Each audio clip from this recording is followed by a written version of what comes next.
My name is Betty. I've been working in an office at a small company ever since I graduated from college. Being rather plain looking, I have never been popular with guys, which means few romantic opportunities. Before I knew it, I was in my 30s without a boyfriend. Feeling lonely about the prospect of never getting married, I took a leap of faith and signed up for a dating app. That's how I met and married my husband Daniel. Daniel is 2 years younger than me at 28, handsome and tall.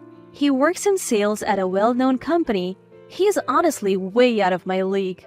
Daniel is a kind-hearted man. He said, "The bride should be the star of the wedding," and let me have our ceremony in my hometown.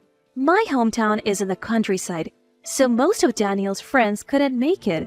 The only people Daniel invited to the wedding were a few close ones. But Daniel said, "If Betty's happy, then that's good enough for me," and allowed me to invite a lot of my friends to the celebration. Little did I know then who Daniel really was, but I felt blessed being surrounded by many friends at our wedding. That's when the shocking event happened. "Oh, by the way, I quit my job." What? That day, when I came home from work, Daniel was playing video games. I thought maybe he got off work early and casually started preparing dinner. I nearly sliced my finger off when he dropped the bombshell. "You quit without discussing with me?" "There's nothing to discuss. We're adults. I can make my own career decisions." Sure, Daniel says it as if it's no big deal, but aren't you supposed to consult your spouse before making such a significant life change?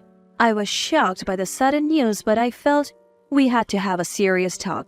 Daniel, not taking his eyes off his video game, answered my questions. "Why did you quit your job? Did something bad happen?" "My boss was incompetent. I think there's a better place for me out there." "A better place like, for example?" "I'll figure that out." "Man, you're so annoying. Marrying an older woman is like being with mom." This wasn't the first time Daniel had mentioned my age. Each time, I would counter, "Then why did you marry me?" And he would casually reply, "Because a complicated woman like Betty needs a stable guy like me," which would spark an argument, so this time I chose not to retort. The main issue at hand was our future lifestyle. It was clear that with Daniel quitting his job, we couldn't maintain our current way of life.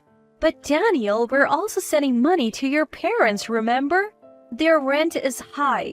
And if you're not working, there's no way my income alone can support both households." This became a concern shortly after Daniel and I got married.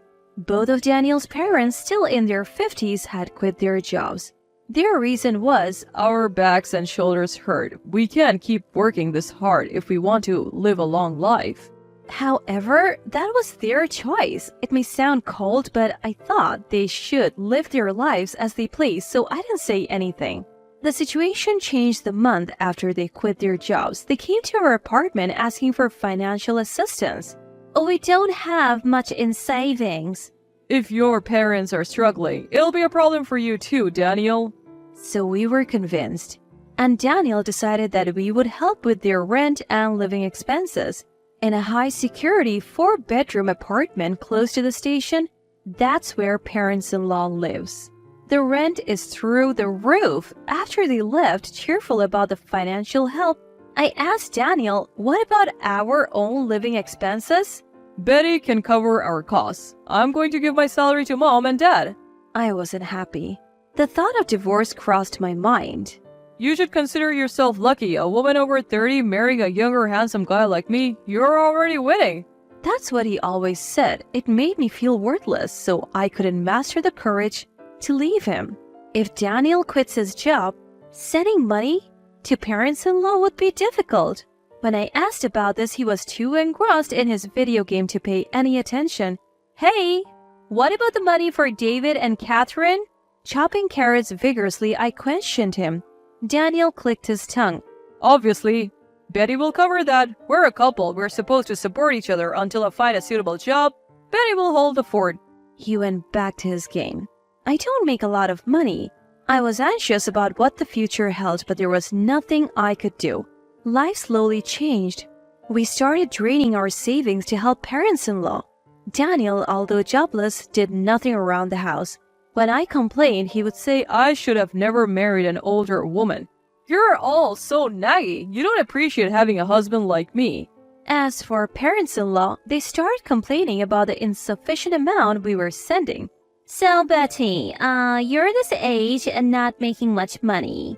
Have you been slacking off? Well, since Daniel used to be the one supporting you, it's high time you step up. For some reason, they admonished me. I started doing some freelance illustrator work after my regular job just to bring in more money. Daniel, meanwhile, showed zero interest in looking for a job he considers suitable for himself. My love for Daniel, who spends his days playing video games, at home or asking me for money to go to the casino, is running thin. When should we get a divorce? Thinking about when to divorce, yet what if the rest of my life is just me, all alone, keeps me from taking the plunge. Then, one day after work, I was greeted by a stranger while I was in the supermarket. Who are you? You don't remember me, do you? We met at the wedding. I was friends with Daniel. I'm John. Taking a closer look at John's cheerful face, I couldn't help but exclaim, "Oh!" John was one of the few friends Daniel had invited to our wedding. Apparently, just off work like me, John in a suit was filling his shopping cart with plenty of groceries. I'm sorry, I didn't recognize you. My husband has spoken highly of you. Well, the thing is, I've actually cut ties with Daniel. I saw you and wondered if you're doing okay, so I thought I'd say hi. What? I was surprised to hear John speak of his friendship with Daniel in the past tense. I never thought he had actually severed ties. John then proceeded to explain to my astonished self the reason Daniel held our wedding in my hometown wasn't out of kindness. The truth was Daniel had very few friends. Apparently, Daniel spent most of his student life on slot machines and had a habit of borrowing money without paying it back. John was one of Daniel's college friends and he was no exception. He had lent Daniel money but never got repaid. The reason he continued the friendship was because they worked at the same company and John didn't want to rock the boat. Once Daniel quit his job, he immediately reached out to John for more money. That was the last straw for John. He cut off all contact. Do you know why Daniel was forced to quit his job? Forced to quit? I heard he left because he didn't get along with his boss. That's not it. Daniel was fired because they found out he was going to casinos when he was supposed to be on sales calls. I was shocked. This meant Daniel had been lying to me since the beginning of our marriage? I felt as if the spell that made me believe women over 30 are worthless had finally broken.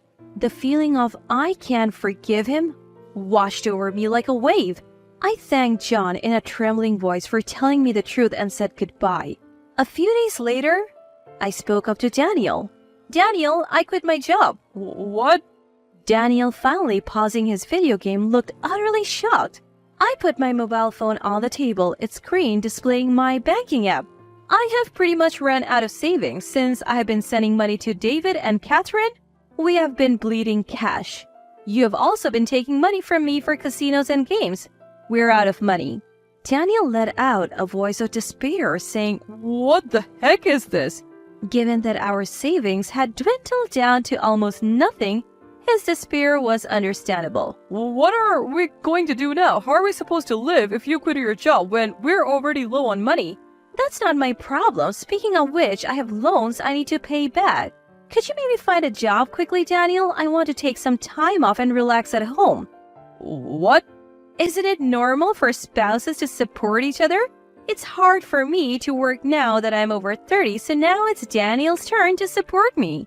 Daniel, in disbelief, immediately called parents-in-law on the phone. As soon as I told parents-in-law about our situation, they showed up at our house.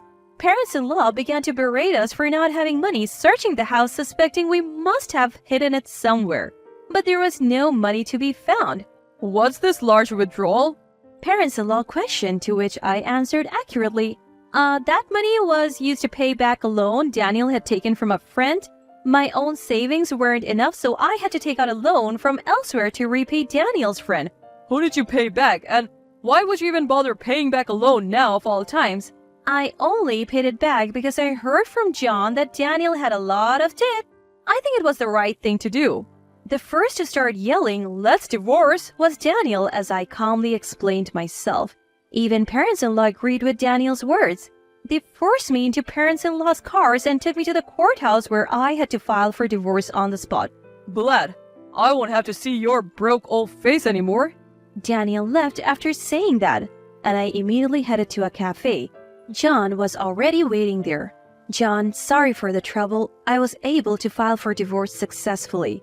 "Oh, good. I was worried, so it's a relief." Actually, Daniel was the one who told me he wanted a divorce, but this was all a plan between John and me. Simply saying I wanted to divorce would have led to Daniel and parents-in-law making a fuss, as they wouldn't want to let go of me. They're a cash cow. I figured the quickest way to sever ties with Daniel and parents-in-law was to prove I had no value as their cash cow. Fortunately, my side job as an illustrator had started to pay off, and I had saved quite a bit. I had this money deposited into a bank account that I kept hidden from Daniel and parents-in-law. It's true that I repaid the money Daniel had borrowed from John, but I had actually given John more money than that amount. It was all part of the plan to lower my bank balance, and John was more than happy to go along with it. After successfully filing for divorce, John met me at the cafe to return the extra money. However, the envelope he handed me contained all the money I had given him. "John, this is too much. The money Daniel borrowed belongs to you, doesn't it?" "No, I only lent money to Daniel, not to you. When I gave Daniel the money, I had no intention of getting it back. I cut ties with him because I didn't like his attitude afterwards. So, this is all your money. Having a bit more cash can't hurt when you're rebuilding your life." I could only feel gratitude towards John, who said this with a smile. He had opened my eyes to Daniel's true nature. John had been part of my plan to divorce. I tried to give him some money as a token of my gratitude, but he only accepted enough to cover his coffee at the cafe. After meeting John, I stopped by my former workplace. I had left my hidden bank account card with the CEO for safekeeping. Though my boss understood my situation and regretted my departure, I had no choice but to quit, since Daniel knew where I worked and could potentially cause trouble later. "It's been tough, but I wish you all the happiness in the world." As he said this, my co-workers gifted me a beautiful dress and shoes. Thrown out of my home in just a t-shirt, jeans, and sandals, they had gone shopping for me at a nearby store. It's a gift. I hope you find happiness moving forward. Leaving my wonderful colleagues was hard, but I felt blessed to have worked in such a supportive environment. I decided to go back to my parents' house afterwards. When I was dragged to court from the home I had shared with Daniel, I had packed my work supplies and valuables in a bag, so I could immediately start working as a freelance illustrator. Thankfully, my freelance work as an illustrator kept me financially stable. Daniel and his family, on the other hand, weren't so lucky. They couldn't pay the rent for the house they lived in and were evicted. They moved into the house Daniel and I used to share, but they lost that one too when they couldn't pay the rent. Daniel desperately started looking for a new job, but his gap in employment and homelessness made it difficult for him to find one. Currently, it seems they're living in a makeshift shack by a river near their old house. I know this because Daniel reached out to me once. When I answered the call from a public phone, Daniel was crying and told me how sorry he was. "I have realized I can't live without you, Betty. Can we please start over?" "You regretted marrying an older woman, didn't you? I'm done being your cash cow. Goodbye." After that call, I never answered another from a public phone. The parents' house is quite a distance away from where Daniel is located in the countryside. Daniel, who doesn't have much money, probably can't afford to make the trip all the way here.